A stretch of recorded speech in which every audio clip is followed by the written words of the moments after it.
आम आदमी पार्टी के प्रदेश प्रभारी संजय सिंह मेरठ पहुंचे हैं, हमारे साथ हैं। हम इनसे बात करेंगे, जानने की कोशिश करेंगे कि किस तरह से प्रदेश भर में ये चुनाव लड़ रहे हैं, क्या इनके मुद्दे हैं और किस तरह से देख रहे हैं कि कैसे यूपी में बदलाव होगा। संजय सिंह जी, ईटीवी भारत में आपका बहुत स्वागत है। सर, आपका ईटीवी भारत में बहुत स्वागत है जी। नमस्कार आपके दर्शकों को। सर, आपसे समझना चाहेंगे किस तरह से कैंपेनिंग चल रही है और क्या आप देख रहे हैं, क्या पार्टी किस तरह से स्टैंड कर पाएगी? देखिए, आज मैं मेरठ में आया था और अच्छा जन समर्थन यहाँ हमारे प्रत्याशियों को मिल रहा है। हमने अच्छे योग्य प्रत्याशी उतारे हैं मैदान में और हम मुद्दों पे चुनाव लड़ रहे हैं। बाकी दल मुद्रा पे चुनाव लड़ रहे हैं। नफरत की बुनियाद पे बीजेपी उत्तर प्रदेश का चुनाव लड़ना चाहती है और हम शिक्षा, स्वास्थ्य, बिजली, पानी के मुद्दे पे लड़ना चाहते हैं।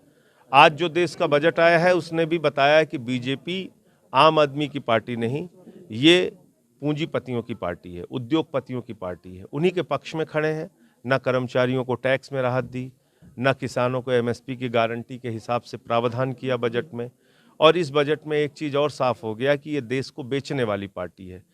सेल, रेल, तमाम सरकारी संपत्तियां बेचने का काम सरकार कर रही है। यहाँ एक बात समझने वाली है कि पहले देख रहे थे कि कुछ कोशिशें आपकी तरफ से हो रही थी कि गठबंधन बने उस तरह से, लेकिन बात नहीं बन पाई। अब आप भी अलग लड़ रहे हैं। क्या आपको नहीं लगता कि जब सारे दल जिस तरह से अलग अलग लड़ेंगे, इससे बीजेपी को कहीं ना कहीं फायदा हो सकता है? बीजेपी के मतदाताओं को मूर्ख मत समझिए।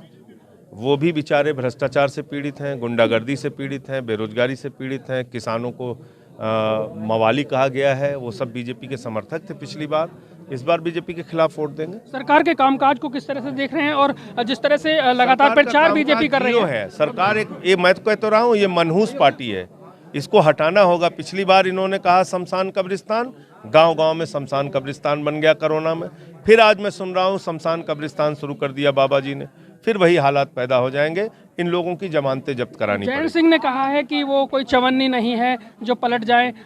गठबंधन के साथ वो चुनाव लड़ रहे हैं, जबकि आप अलग अपने स्टैंड किए हुए हैं। क्या आप कहेंगे? हर पार्टी के नेता अपना अपना दावा करते हैं, वो भी कुछ कह रहे हैं। क्या लग रहा है पश्चिम से फिर एक बार बदलाव की बयार, क्योंकि पहले चरण में मतदान दौड़ाए जा रहे हैं सारे बीजेपी के नेता, गाँव-गाँव से दौड़ाए जा रहे हैं, तो इसलिए लग रहा है कि बदलाव होगा। सर, क्या मान के चले कितनी सीटें पार्टी लेकर इस बार आ रही है? ये उत्तर प्रदेश की जनता को तय करना है। हमारा कोई वोट बैंक नहीं है। वोट बैंक वालों ने बैंक खाली किया है।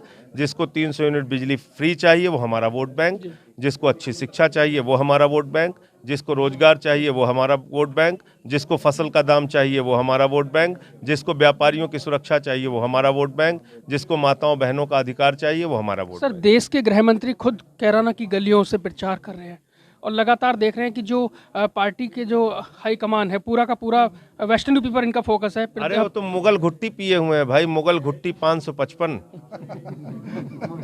मुगल मुगल मुगल मुगल कर रहे हैं। अरे मुगल चले गए भैया यहाँ से, अभी भी मुगल मुगल कर रहे हो।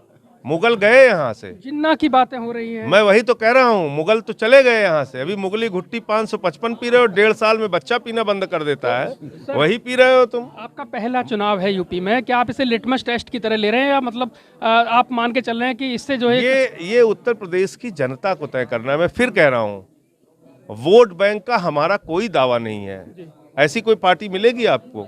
मैं तो कह रहा हूँ अच्छे प्रत्याशी, अच्छे मुद्दे, हम उस पर चुनाव लड़ रहे हैं। अब जनता को सर, आप मान रहे हैं कि अच्छे कैंडिडेट आपने दिए हैं प्रदेश? अच्छे कैंडिडेट दिए, सबसे बेहतरीन कैंडिडेट दिए। बहुत शुक्रिया आपका।